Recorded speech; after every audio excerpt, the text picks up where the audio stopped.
right there, Latin 2. So I'm going to talk to you about something you already know about. I just want to go back over it again for you. So we're going to talk about trees. We're going to talk about participle trees and infinitive trees. Now this chapter mostly deals with participles. So yeah, keep that in mind. Now before I do, I would just like to point out that Thisbe in the accusative is Thisben. And in the genitive is Thisbēs. It gets really, really weird. And I think in the dative it's I think Thisbē. So yeah, which is kind of fun because Thisbē. Back to this. So we're gonna do an infinitive tree first. I only did one for transitive verbs because that way you could see all the forms. But I just want you to get into the concept of it. Okay. So a transitive verb has a perfect active infinitive, amawise, and that's formed from the third principal part plus ise. It has a perfect passive infinitive, which is the fourth principal part, your perfect passive participle, plus esse. It has a present active infinitive, which is the second principal part. It has a present passive participle, or present passive infinitive, which is essentially taken from the second principal part, but you replace the e with an I, unless they're thirds, and then you take the whole ending out and just toss in an I.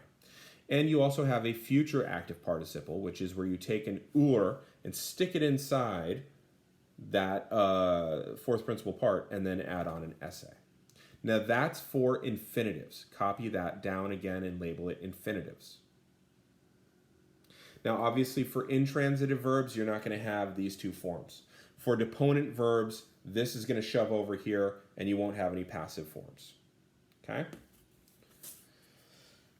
For a semi-deponent verb, you're going to have only two forms that are different.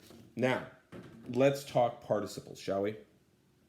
This is a participle tree for a regular transitive verb. Okay? You do not have a perfect active participle, but you do have a perfect passive participle. You get this from the fourth principal part, amatum. And I always give it in the neuter because that's what dictionaries do. Then the present, you take the first person singular of the imperfect, amabam, knock off the bomb and add on the ns, ntis. Okay, so it's present active participle. Then future active participle, stick the ur, into that, and then you've got it, amaturum. So, having been loved, loving, about to love. And sometimes in the book it says intending to love. This is for regular transitive verbs. Now, for intransitive verbs, you just don't have any perfect or any passive forms. Okay? So that would be one form fewer. For deponent verbs and semi-deponents, it ends up doing this. There are no passive forms. However, the third principal part gives you conatum, which is the perfect active participle, having tried. Then you do this the same way. Kona bar, knock off the bar and add on ns, ntis. So kana bar turns to konabans, konabantis, trying. And then konaturum.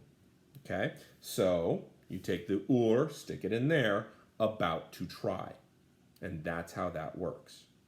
Now, the reason I go over all of these is because I want you now to read pages 184 through 186 and copy down the charts that they give you. Actually, don't, because notice what they do with the tenses. They screw it up, okay? But take a look at those. Feel free to copy them down and adjust the tenses. That would be a good use of your time. Then I want you to do 45B, okay? 45B, they give you amo. I want you to do an infinitive tree for it, and I want you to do a participle tree for it, my way, okay? And then 45C, I want you to highlight the participle and highlight the word that it's modifying, okay? And then I want you to parse the participle, okay? Now, whatever it is the same thing that the noun that it's modifying is, or the substantive that it's modifying is. Okay, so you're going to give me number, case, and gender, and the reason for the case. We'll do number one so you get a feel for it. Okay, multis hominibus subsequentibus fur effugere non potuit. I'm going to highlight subsequentibus, and then I'm going to also highlight multis hominibus. Okay? And then I'm going to say that it's ablative, plural, masculine, and it's an ablative absolute. I have to give the reason for the case. So, with many people following, the thief was not able to escape. So you're going to parse it right next to it. You're highlighting it, parsing it, and then translating it. Okay, the parsing will help you. By the way, there's a verb down there at the bottom, orior, oriri, ortu sum, and this is where we get the word orient, which is where the sun rises. It's the east. And with you orienting yourself, you're figuring out where the sun rises. Okay? So, 45b, 45c. Parse all the participles. Okay? Do all the participle trees. All right, I'm going to hit the button.